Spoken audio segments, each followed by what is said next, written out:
Hi, I'm Fern, owner and designer of East of Eden. Come and explore the brand and collection along with OPD with me. So, share a story. How do you start on fashion designing? I think it started when I was in 4th grade. I think I saw a classmate na pinadrawing siya na teacher namin ng wedding gown. From there, I started to, get the hang of doing or designing clothes. And from then, dun ako started branching out with watching fashion shows. And then doon ko na-realize na, okay, this is where I want to go. After graduating, so nag-board ako kasi pre-med yung course ko. Like most Filipinos would. Pre-med ang tinuro college. And then after that, I started working in retail. And then I hated that job. I mean, I love to shop, pero oh my God, I do not want to operate a shop. Okay. In a sense like that. And then, dun sabi ko na is, I have to study fashion design. So I did. Why did you name The brand East of Eden? Yes. So, kasi when I grew up in Manila. Ang pangalan ng street na yun is Eden.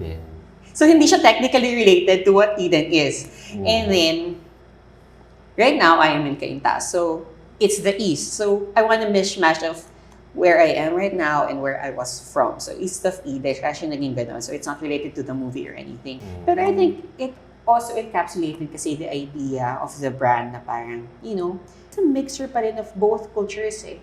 Kaya siya naging East of Eden. Seeing your designs, what are the main inspiration? For this collection, kasi I really wanted to go back to what the brand stands for, East of Eden. So I always wanted to make sure na parang there is a balance between the East and the West. So pieces that you might look and then, oh, this is from Japan. Oh, this is from like for this one, like this jacket, it's a mixture of Japan and Americana. Kasi parang, diba, denim is something that extremely very American, especially with the denim jacket and the denim pants. It was something very American. But the way that the garment is cut is similar to what anoragi is, or like a working man's kimono in Japan. So that's how it usually is. So it's mostly about the mixture of the East and the West.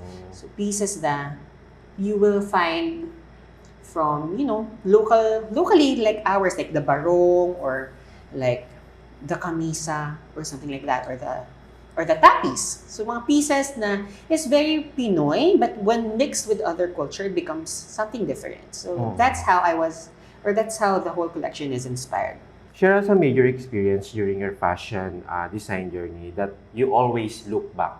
Hindi siya related with fashion. Pero when I was really, really young, I think 3rd grade or 2nd grade, may classmate, school busmate ako. Na parang I think she was in high school na that time. Si Ate Natasha, I think her name is, if I recall.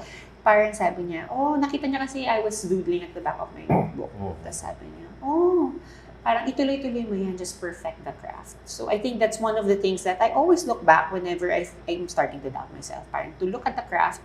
And then another one nga is when I was featured Preview magazine, kasi that was the second to the last, and previous a big thing here in the Philippines. We all know that. It's one of the major fashion publications. And then, doon ko siya na-realize na, tama pala yung ginagawa ko. I'm a great interact. So those are the two most inspirational thing that whenever I look back on, parang to realize na this is where the direction that I'm going is correct. Can you share us a story where someone discouraged you from doing what you love? I think 2021. It's not really someone who I love, pero it's more of me. I love me naman din. Pero I was discouraged in 2021 kasi when 2020, parang sunod-sunod yun eh. Even though I left my job ng 2020, by November, Nylon Manila was a new publication that they're starting to publish here online. I'm sure you've probably heard of it. Nylon, yes. Yes, Nylon Manila approached me for a garment ng 2020.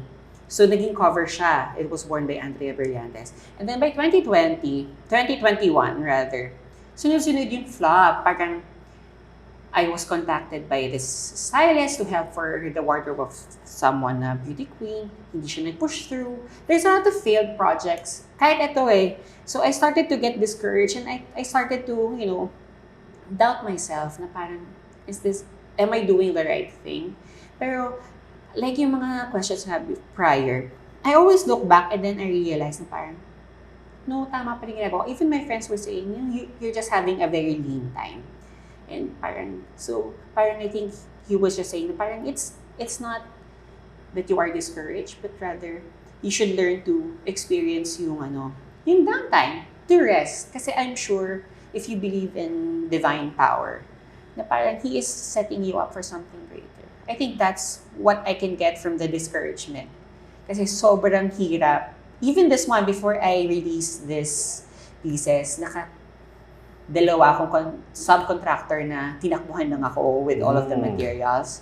So, it took time.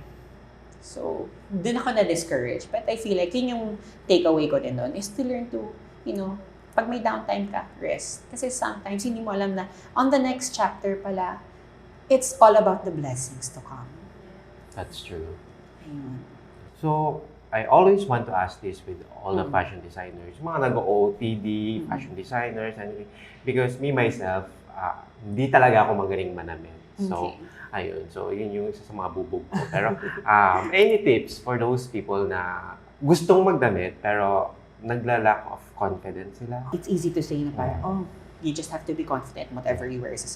Baby steps is always the key to whatever it is that you want to try. Baby steps. So, if halimbawa takot ka to do a closet overhaul, start with something small.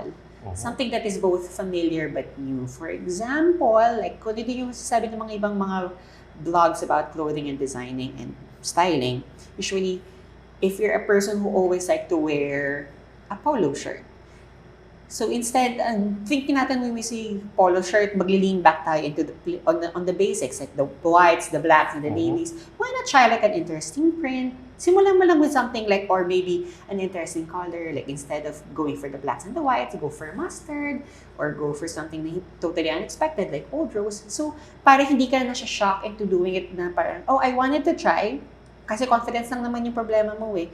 Kumbaga, half of you is already into wanting to try something new. So, yun lang yun. If natatakot ka or hindi ka confident, start with something that is both familiar and something that is also new for you. Your message to aspiring fashion designers? I think number one is yung linyahan ni Cinderella from the live action. They have this line. Yung line ni Mother is, have courage and be kind.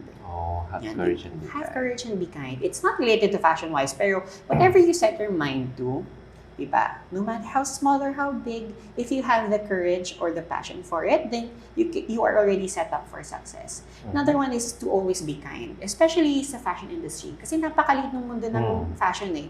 People know people. So if you want to survive the extraneously hard industry of fashion, you have to be kind to everyone that you meet. Whatever you do, just always be kind and nice to people. Another one is to study hard. Kasi maraming designers. There's a lot of wannabe designers. I don't want to be mean, pero maraming ganun. It's just that when you look at somebody, makadrawing lang sila and they already thought they're already a designer. But rather, dapat we should be familiar with both the history and the technicalities of actually making garments. Kasi dun siya magsisimula eh. If you know how to make your own garment or at least how a garment works, then meron ka ng edge for you to be able to play around.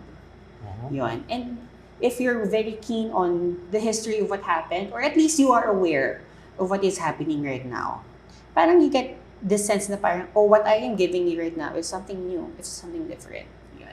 And I think lastly is to, never take yourself too seriously. That's the whole point of fashion, for you to have fun, for you to transform yourself into whatever it is that you want for that day. So that's what I would like to impart on aspiring designers and, even fashion enthusiasts. Yeah.